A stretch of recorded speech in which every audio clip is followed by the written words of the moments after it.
What's up, everyone? It's Jeremy Majors here with Majors Academy Dog Training out of Green Bay, Wisconsin, and we are live. Dog Training Q&A, episode 172. The title of it on YouTube is "Where in the Hell Have You Been?"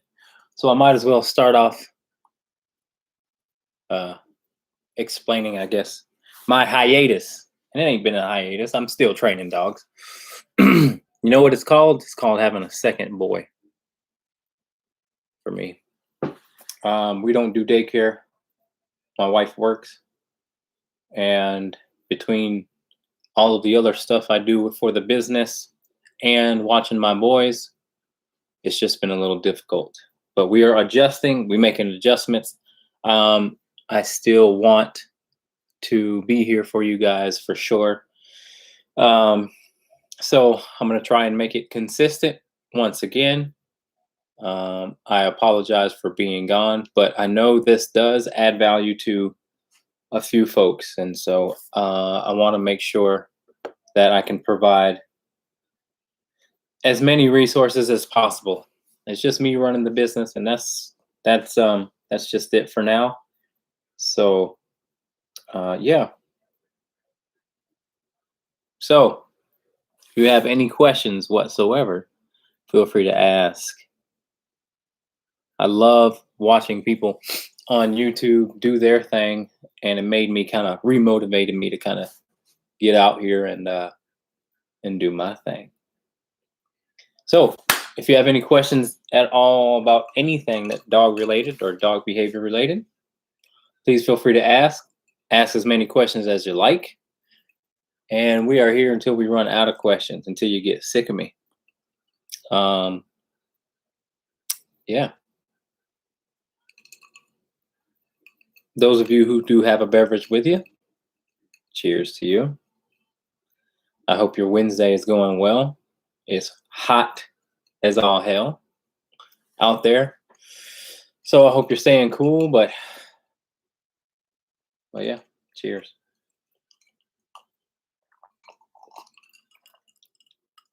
So as we're waiting for questions to roll in, again, guys, if you're just joining in, feel free to ask as many questions. We are live on Facebook and YouTube. So ask as many questions as you like. Let's have a conversation. Your questions will help others struggling with the same behavior. I promise you, you are not alone. You are not alone with any sort of challenge you have with your dog. There's somebody somewhere going through the same thing. So your questions will help out others at the same damn time. All right. Okay, so I want to talk about what I just had a session today with a lady who has a 2-year-old Labradoodle. 2-year-old Labradoodle. Now, let's talk about Labradoodles for a second. In my opinion, Labradoodles, because they have the poodle mixed in them, they are a little bit flighty, I would say, to describe them. It's easy to have a list of fear things that they fear.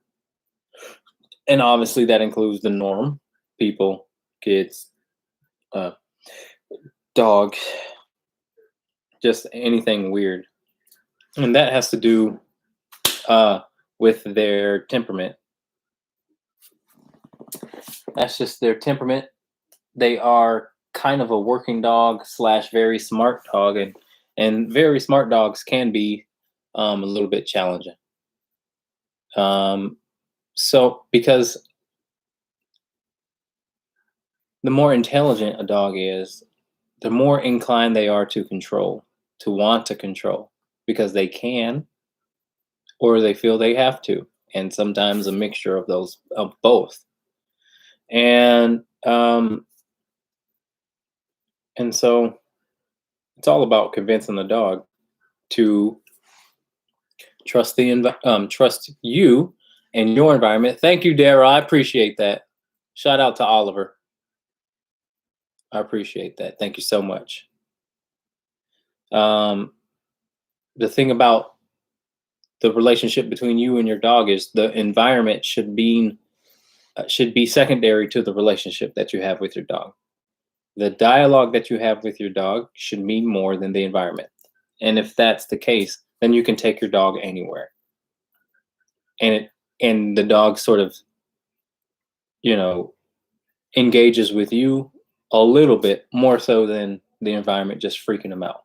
That means in the car, at the vet's office, walking out in public, um, just anywhere normal, even at home, because there are tons of dogs that are territorial.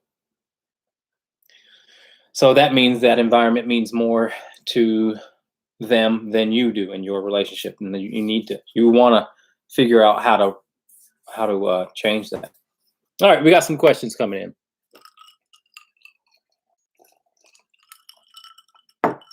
My 5-month pup wants to play all the time with other dogs. He sees a dog, beeline to them. How do I train him not to move until I say so?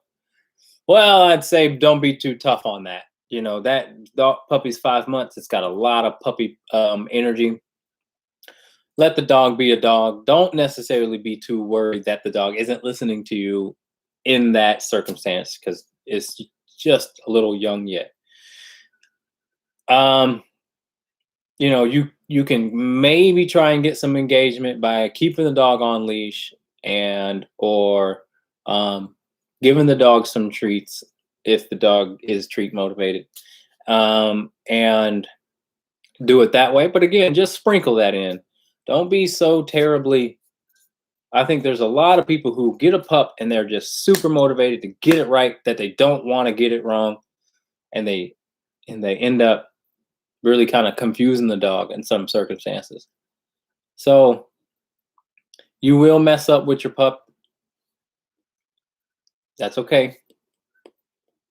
There's only a few things that you should worry about. Again, just sprinkle on obedience. Don't be too tough to where the dog starts to be confused or doesn't even want to really be around you in certain circumstances. So I'd say keep a line on the dog, keep a leash on the dog. Again, if you really ultimately want the dog to listen to you versus listening to itself, you got to use a training tool. All right. It's good to see you again, Evans.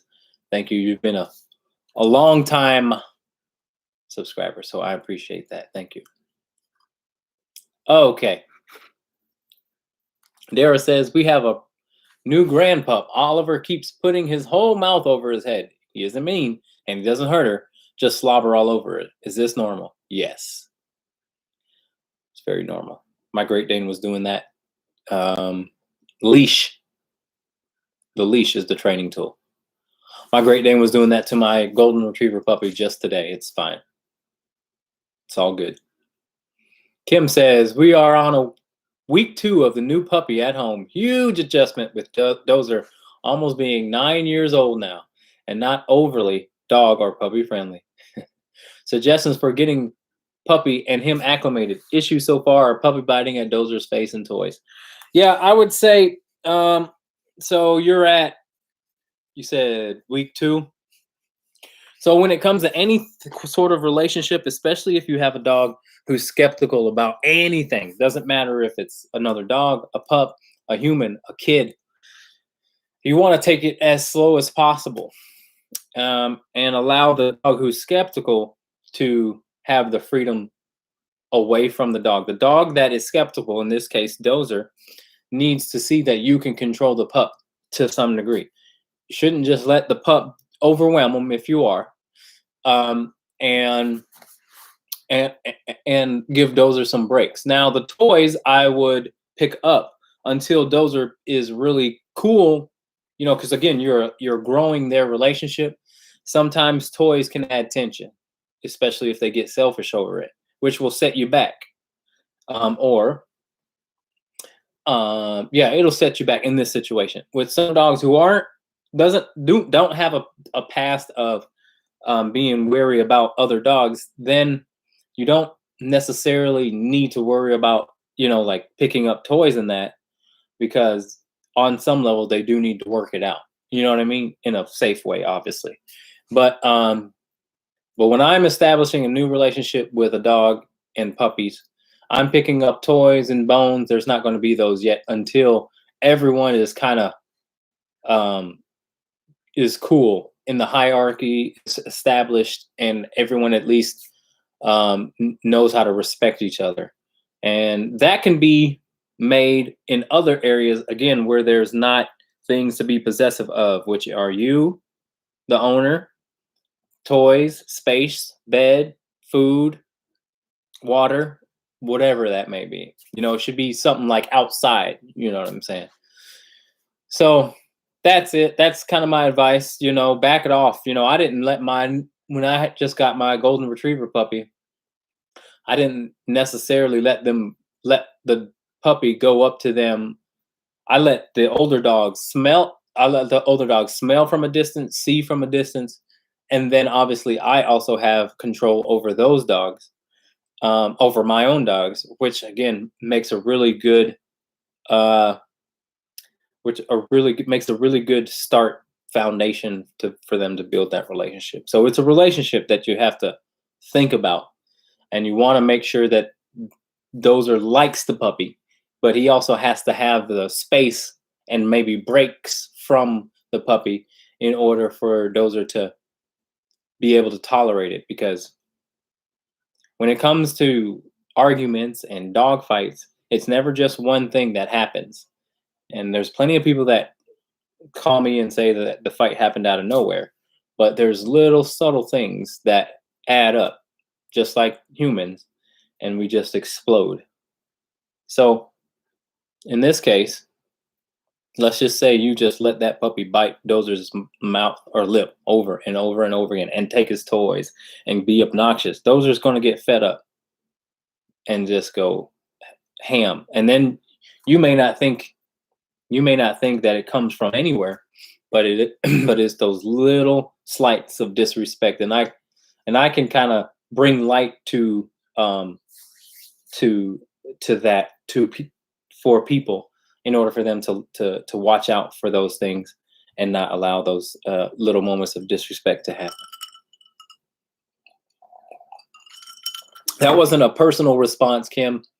I know what you're doing, but I do have to have a little bit of general advice because we're talking live. So I'm sure you're doing fine, and you can obviously reach out for help at any time, and because you're awesome.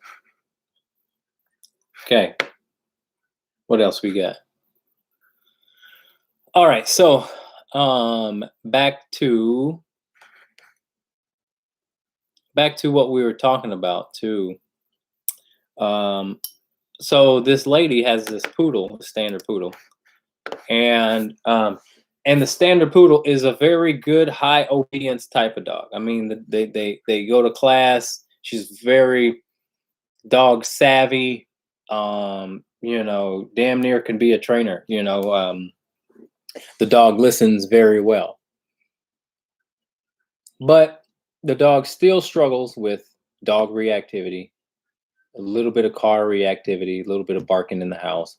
And so I want to make sure you guys know that the traditional or modern day dog training, when you go to a class, is you do something. And that is in large part two reasons.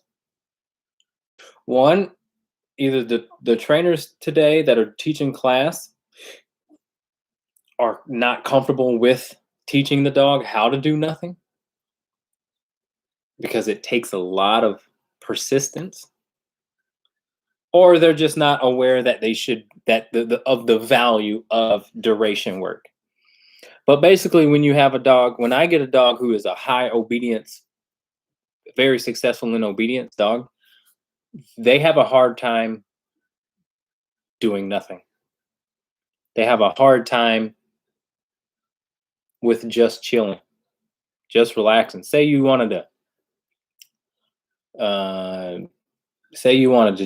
to the vet's office and you put your dog in a down. Now, again, on a just the common sense level, your obedience, meaning if you have an obedient dog, they just lay down and chill. But not the way that we're teaching obedience today. We're teaching that if you go down, you right away get something. And that is a treat. And the problem is if you don't have those treats, or if there's something that means more to the dog than the treats and you, then the dog's not going to listen to you. And so we're also creating a timer in dogs. When we say, sit, dog looks at you. Where's my treat? Where's my treat? Where's my treat? You don't have it? Okay, cool. I'm not sitting anymore. You don't want to have a dog that thinks like that. But that's what that's what modern day obedience training is. When you go to a class, the dog will listen really good in the class. And then when you go outside in your environment or just outside the door, dog doesn't listen anymore. But again, it's because we're saying sit and then giving the treat right away, or down or heel or whatever. And then you give them praise right away. Well, dog hasn't necessarily had a chance to really say, I'm not listening to you. And then you guide them through that refusal, because you're just really manipulating their appetite. You're not really going after their stubbornness, their level of resilience, their level of refusal, because that's when you get reliability. When you get reliability in a dog is when the dog has said, I'm not doing it, don't want to do it, can't do it.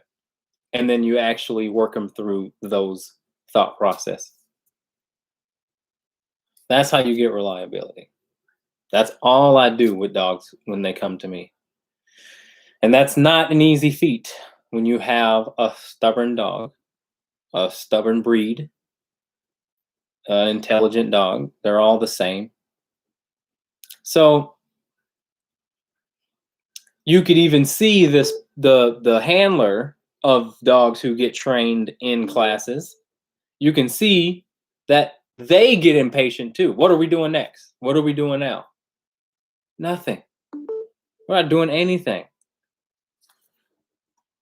If your dog does something wrong, tell them no. Other than that, leave them alone. Because if dogs knew what no means, it could really listen to the word no, I wouldn't be in business that well. I wouldn't have so much business.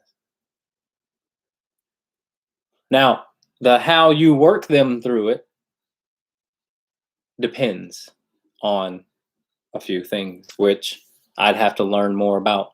But in general, it's just too complicated to really answer that. It just depends. You'd probably have to book a session. I do Skype sessions, FaceTime, or just even phone consultations. I love talking to people on the phone. That's in my opinion the best way to reach me. So anyway, we got a few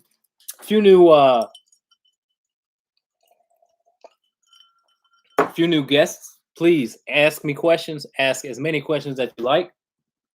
Anything you're struggling with your dog, or any questions you have about anything, let me know. I've been talking dogs for a long time. I've been working with dogs since 2006. Maybe I should reintroduce myself a little bit since it's been a while. Maybe I'll reintroduce myself so that you guys know a little bit about me. How about that? Okay. So I've been training dogs since 2006. I opened my business in 2011. And I started off working at a dog daycare. I got a pit bull named Doodle, and I wanted to give him the best life. So I started working at a dog daycare. And that way he could get his energy out every single day. And boy, when we got home, he was just wiped out. It was the best life ever, That way I could get home and chill, and so could he. We both got our exercise for the day, and I made money doing it. So, and then in 2008, I started working at another dog daycare and a training facility. It was called Canine Coach in Atlanta on Roswell Road, and I managed that also while managing the other dog daycare. So I used to work with hundreds of dogs every day. Obviously, not as intense as I do now, but it's still working at hundreds of dogs. Um, and in that, my education became, I think, was most vital to my education. I got to learn about all different breeds, all different sizes, and I watched puppies. I watched dogs come from puppyhood to adulthood to, you know, passing on, and it was a very good job because I was able to observe just dog behavior, especially on a social scale. Um, and then I started working with this Schutzen trainer who taught me about tracking, obedience, and a little bit of protection. That's around 2009, and then agility as well. And then I moved on. I was doing that for about 2 years. Right before I started my business, I started working with um, another Schutzen trainer out of Peachtree, Georgia, called his name is Wallace, and the club is South Metro Schutzen Club.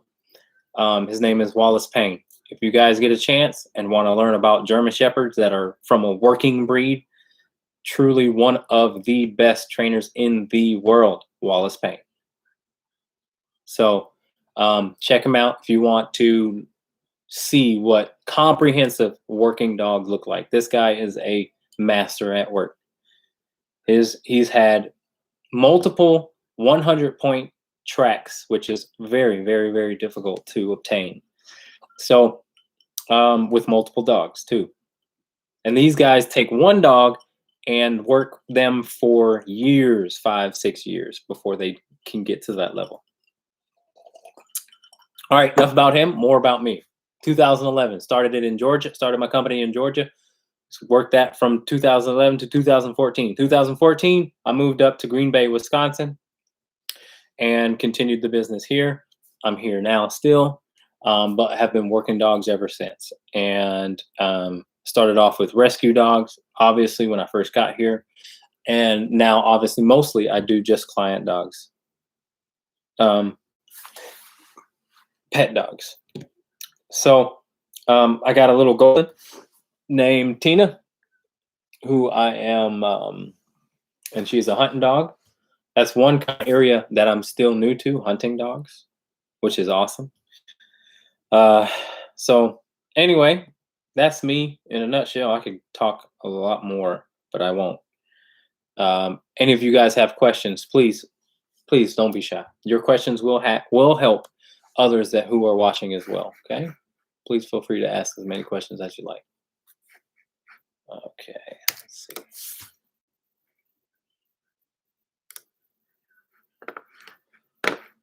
Okay. How do you work them? Oh, yeah, I already kind of answered that. So I'll just go into depth with that. It's fine. How do you work them? How do you work them through not wanting to? Well, listen, with your case, because you have a puppy, you got to know that the puppy knows what you want. Before you start telling the dog not to do something, the dog's got to know what you want the dog not to do. And so when you're building up a puppy, you want to make sure you're not necessarily giving the dog, how do I put this? When you're working with a puppy, you want to make sure that if they refuse you, you want to make sure that they know what they're refusing to do before you tell them no. You know, for example, you can't correct a dog for laying down if you haven't taught them how to do it. You know, you want to shape that behavior, and that obviously is where treats come in. When you're learning, when you're teaching a puppy, how to do these things, then treats and shaping and conditioning is very important. Again, until that dog is really intelligent enough to say, I know what you want, but I ain't doing it. Then you can say, "Oh, no, no, that you are doing this." That's how you would work through that refusal. Just it's basically learning how to get what you want after they've said, I ain't doing it. Now, I know what you want, but I want what I want more. So I'm not doing it. You know what I mean? Okay. Next question. How can I introduce my rescue dog to new people when he has stranger danger aggression? He's deaf, 18 months old, pit mix. He's afraid of new people and shows some aggression. Buy this dog a harness that says do not pet, and don't let people touch him for a while until he becomes curious about people and wants them and shows that he wants to engage with people. But right now, if he has stranger danger, he's just saying, I don't feel good about these people coming up and putting pressure on me, can't handle it. So sometimes you got to give your dog a break from the pressure of being touched. Okay, obviously, ideally, it's a pet. The expectation is that you can touch them. And if they bite you, they're in the wrong. But not all the time. Sometimes some dogs don't want to be touched by strangers. I am sure that everybody can relate to that.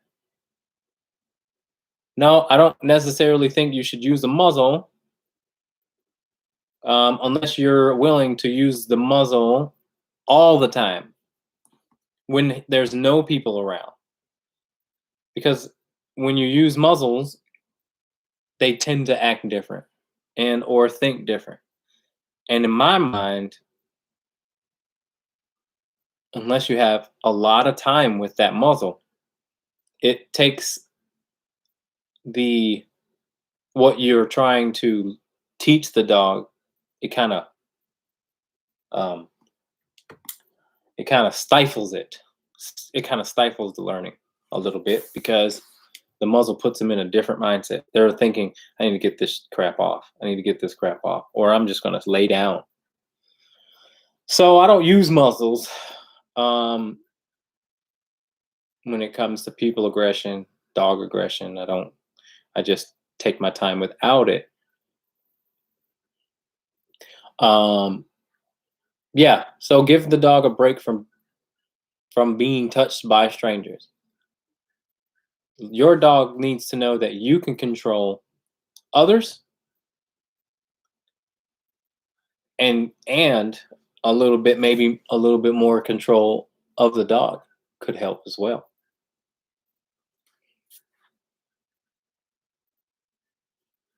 And once he does that, there'll be some time where he goes, all right, who is this? As opposed to saying, I don't want you around. I don't want you around. Don't care who you are. You're very welcome. Feel free to ask another question. You guys aren't just, you can ask as many questions as you like. I'll answer them all. Well, that's a good question, and that's going to help out a lot of people. Okay. Echo says, how do I stop my 1-year-old Doodle from barking at everything? He barks and I say quiet, and he stops for a second, then starts right back up.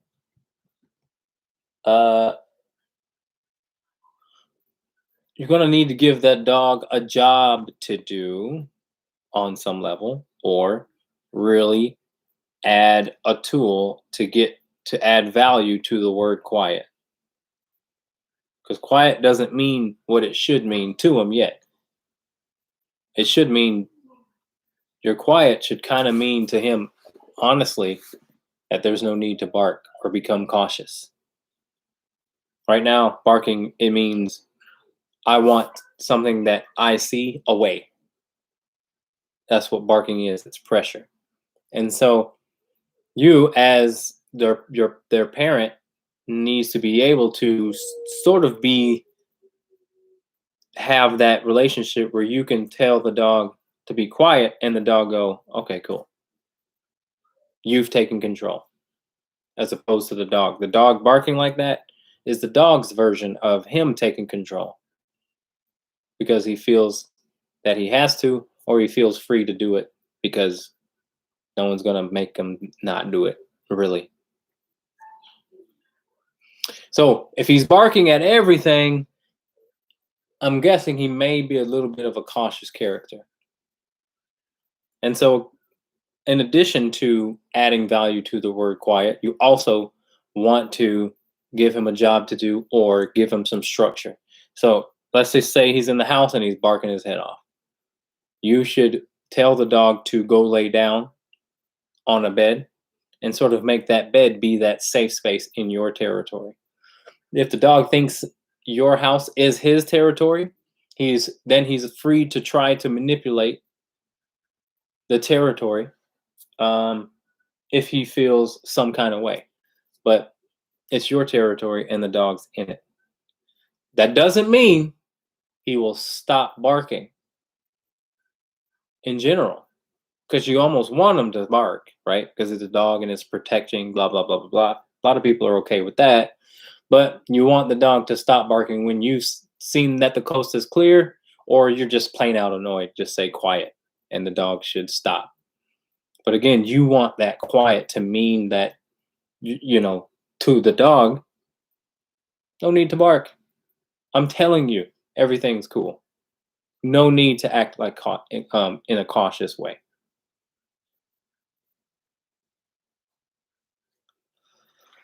Thank you for your question.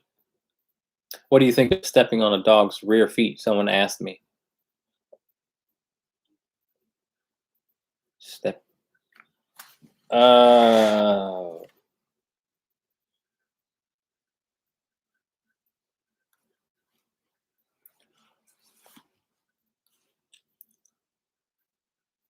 don't know. I don't know what you're talking about. When they jump on you. I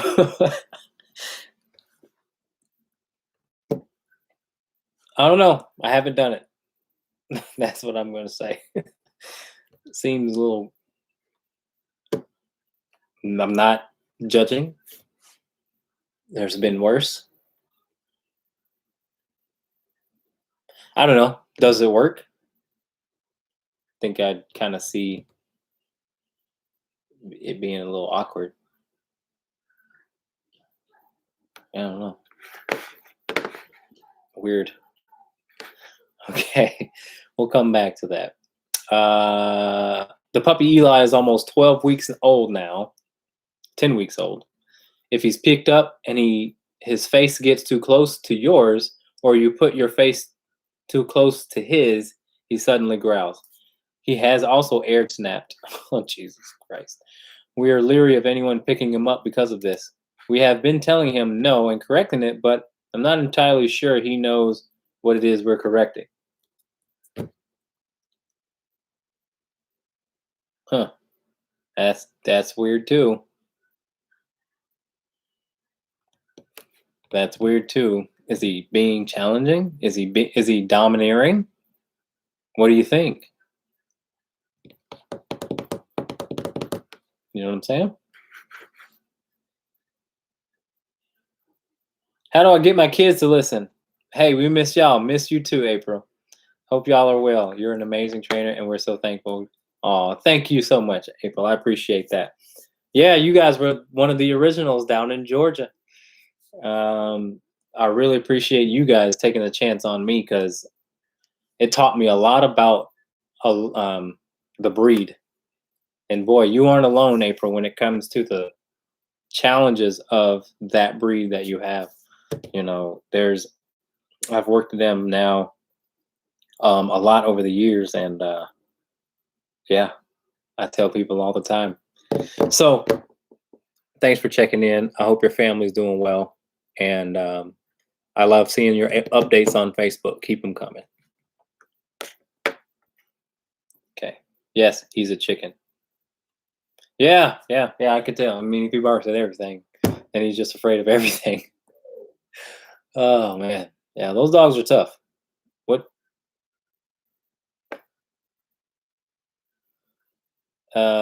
Not sure if it's dominance or if it is from when he was still with the litter. He seems a bit wussy and came to us with quite a few cuts and wounds from the other puppies. Mm. Well, but he wouldn't associate. I don't think necessarily that dogs take experiences from dogs and apply it to humans. You know, I don't know if that's the case. I would say sounds to me that it's domineering. Um, Rottweilers can be, man. I mean, you know the breed. They can be very bullheaded, stubborn, and that. So what I would do is I'd pick up the puppy, put his belly up to the sky, and whatever you think you should deal with, whatever you think he should deal with, if it's not hurting him, then make sure he deals with it. You know, put him up to his face like a little baby. I don't, but you got to be able to hold him there. But I would say hold him there until he figures out that the growling and air snapping doesn't work for him. Instead of putting him down, instead of letting the growl work, or if the growl gets you to put the dog down, or the air bite gets you to put the dog down, then he's just going to continue the behavior because it worked for him. So, but we can talk more about it. I'd love to see that cute thing. All right, I've heard the same thing for those dogs that jump on you and won't leave that position. Yeah. They say step on the back feet to distract them to get off. I've never had it work. LOL. And I'm probably going to stop them. Probably not going to stop them. So probably a no on that technique. Yeah, I'm gonna have to agree on that, man. I mean, that seems weird to me. It just seems like a poor attempt at confronting the situation head on. I am on some level really okay with that, especially when it comes to jumping. Jumping is a very evasive, disrespectful behavior. And if you allow your dog to jump, don't be surprised that the dog becomes aggressive, because no aggressive dog goes without a couple of behaviors that are that leave that door open for aggression. And one major one is jumping.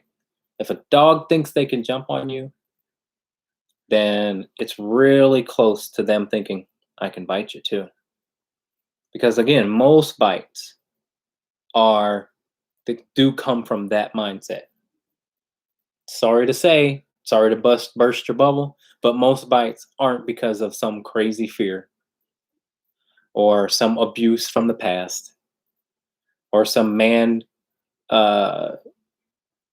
abuse. There's a lot of people who say, oh, he must be afraid of men. I mean, he's afraid of men, so he must have been abused by a man. And it's like, nope, he'd actually respond the same way if he saw a bear. Now, are you suggesting that the dog was abused by a bear too? So, most bites come from the attitude of I think I can. If your dog nonstop barks, jumps, doesn't come when called, is allowed to guard food, is allowed to guard toys, bursts out of the door, pulls on leash, barks in the car. If your dog does any of these things, do not be surprised that your dog will bite you or someone else. Because again, all those behaviors are, I think I can do this, I can do this, I can do this, I can do this, I can do this. That list does not need to be Mine was abused by a bear. You're full of crap. You would think so, though, if they saw a bear. If that dog saw a bear, it'd be like, yeah, he must have been abused by a bear. Anyway, don't let your dog jump on you, man. Dogs don't tolerate that from other dogs. You know, shit, fights can happen from that. So, all right. I know this is a silly question with my rescue. I have 2 other dogs, which he gets along great with. Gets along great. Question is, when we go on vacation, should we board or have a pet sitter? Have a pet sitter. Yep, that'd be fine. That'd be just fine. You didn't tell me that story. You're just one of many who told who has said that. You know, I'm not talking, but you did not come to mind when I was saying that. But there's been plenty of people who have said that. He's fearful of men. Well, it's not man's fault. I mean, it could be, and in rare cases, it is the truth. But it's not necessarily the truth. Lulu chased a bear. Yeah, Lulu doesn't give a crap. Lulu's crazy. I'm not surprised. Miss Lulu. Okay. What next? Anything else? Yeah. All right. Those of you who were just tuned in, feel free to ask as many questions as you like about anything. We are having a pack walk for those who have trained with me. We are having a pack walk tomorrow at 6 o'clock. And if you don't know where we're at, DM me. It is for past clients only. Unfortunately, I cannot allow dogs who have not been trained by me into this class. Why? Because there's a lot of dogs in this class who won't tolerate untrained dogs. So that's why. All right. All right. Anyway, let me get into the meat of this live, because I do think it's important. And I'm going to try to explain it as best I can. I don't want it to be too complicated. But I want to explain to people again why dog classes are, I don't want to say that they're doing more harm than good. But we all know that there's dogs who do well in class. Once they get out of class, they don't do well anymore. It's because what we're teaching in class isn't applicable to the real world. That's why there's a lot of trainers who push real world dog training. And I want to teach you why, though. I want to explain why. Again, when you're trying to manipulate the dog based on their appetite, which is what we do, sit, treat, down, treat, leave it, treat, treat, treat, treat, treat, treat, treat, treat. Treats are only good. Well, not only. Treats are good at first when teaching a dog to sit. Once the dog sits, now the dog sits because you told them to, and not because you want to bribe them. And again, depending on their appetite level. Some dogs don't have an appetite. What you gonna do then? Positive only. What you gonna do? How you gonna get that dog to sit without a treat? If a dog does not care for treats, or the dog cares about that dog way more than its appetite, or the dog cares more about that child way more than the appetite, or the dog cares more about that biker or car or motorcycle, or doesn't matter, list goes on. What happens then? Then your training runs out and people come to me.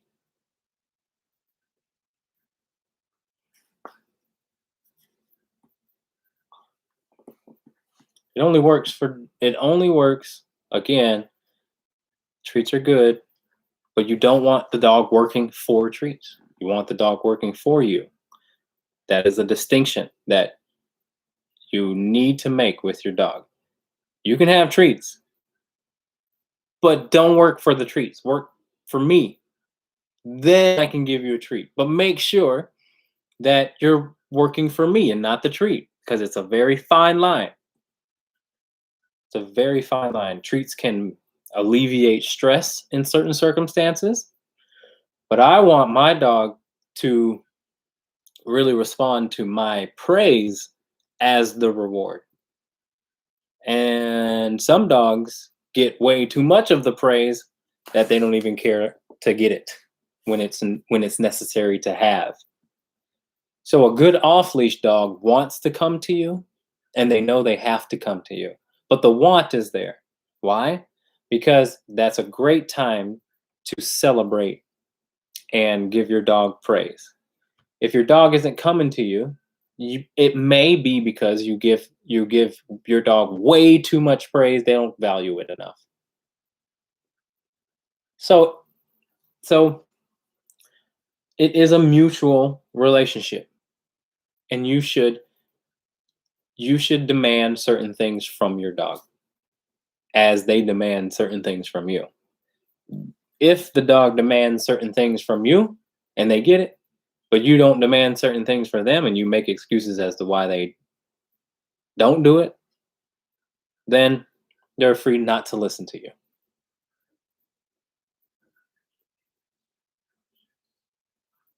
So again, when I tell my dogs to come, they gotta come. That's the giving me something in this relationship, mutual relationship. You give me good obedience, and I'll give you then what you like. So some dogs need a break from being pet all the time and having attention when they want it all the time. They need a break from that. Especially dogs who seem to be shadow dogs, or what do you call them? Dogs who just follow you around the house.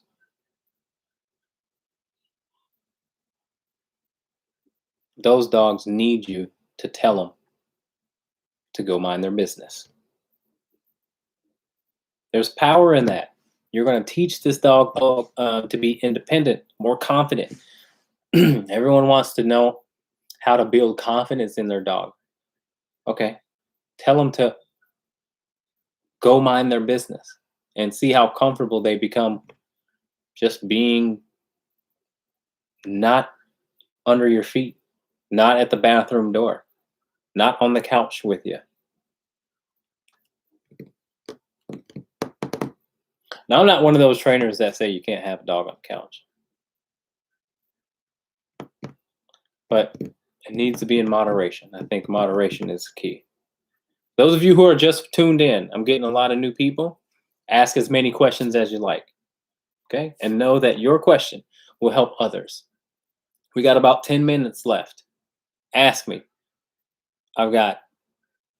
This is my 10th year in business and my 14th year doing this. So I got a lot of experience and knowledge to share, and some things I won't think of unless they're brought up. So, question regarding taking your aggressive dog in public. How do you deal with people that won't stay back and approach even when told no? Get a vest for that dog. There's vests that you can buy that have Velcro on them, and then they come with patches that have do not pet, or ask to be pet, or in training, or therapy. All those things should signify to the public that your dog is not to be touched. Because if there's a therapy dog, or if it's a service dog, those dogs don't get touched because the dogs are doing a job. So if you can kind of display to the public that your dog is doing a job, they'll be less likely to want to pet. Have one that says do not pet, people don't listen. Well, that means, Melanie, you're going to have to get a little spicy. You're going to have to start saying, What's the sign say? No, I'm just kidding. You don't have to do that. But something to that effect. Okie dokie. Yeah. Or you're going to have to, I have a really awesome RBF, and people don't usually, work past. People usually don't get past the RBF. Okay. So, advocate for your dog. Your dog says, I don't want this person around, and I don't want this person touching me, then you got to step up and say, hey, I don't want to get you bit. I don't want to have another bite record on my dog. So we got to get uncomfortable here for a second. I'm sorry. I'm sorry he's in training. Doesn't like to be pet. She, in your case. Hi, how do I manage a dog with high prey drive? Teach the dog. So give the dog exercise and then teach the dog to do nothing. Give the dog some exercise and teach the dog to do nothing. Obviously, exercise is the most important for a dog with prey drive. Teach the dog to do nothing. Teach the dog to, or give the dog a job to do that is non-negotiable. For example, walking. Maybe your dog shows prey drive on the walk.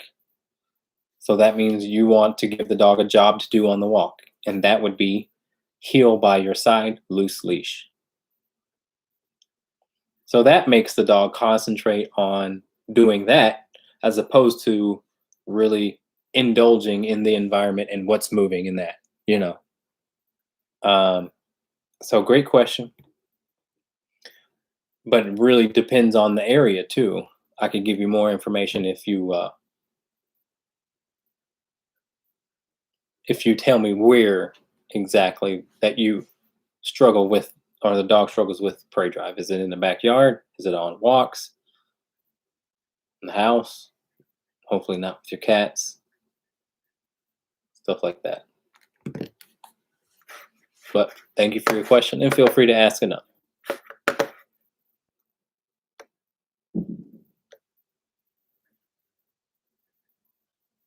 All right, guys, we got about 6 minutes left. Get those questions in, those last minute questions. It's been awesome. I really appreciate you guys asking these questions.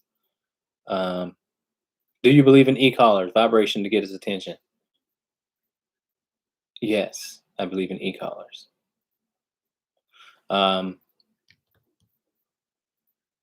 Yes. In the backyard and walks. So yeah, the walks I kind of told you about, prey drive.